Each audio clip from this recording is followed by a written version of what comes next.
এতিয়া মই বনাইছোঁ হাঁহৰ মাংস এয়া কেৰাহীত মানে হাঁহৰ মাংস মই মানে পিঁয়াজ মছলা দিয়াখিনি নেদেখুৱালোঁ আৰু যিহেতুকে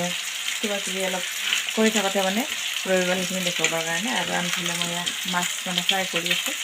আজি ৰাতিৰ কাৰণে ভাত তৰকাৰী বনাইছোঁ সকলোকে মই ইউটিউব চেনেলটোলৈ স্বাগতম জনাইছোঁ আশা কৰিছোঁ সকলো ভালে আছে কুশলে আছে আজি সকলো নতুনকৈ ছাবস্ক্ৰাইব কৰিছে তেওঁলোকক মই নতুন বছৰৰ শুভেচ্ছা জনাইছোঁ আগলৈ যাতে মোক আপোনালোক সকলোৱে সঁহাৰি জনাই গৈ থাকে তাৰ কাৰণে আপোনালোকক ধন্যবাদ আৰু মোৰ ভিডিঅ'বিলাক চাই কেনেকুৱা লাগে কমেণ্ট কৰি জনাব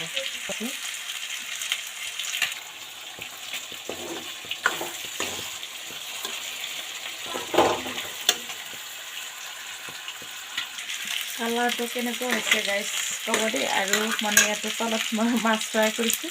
এইবিলাক ইয়াতে সৰিষৰ ঢাকনিখনত আৰু আনফালে কেৰাহীত বহাই দিছোঁ মাছ ফ্ৰাই কৰিছোঁ আৰু ইয়াত হাঁহৰ মাংস বনাই আছোঁ এতিয়া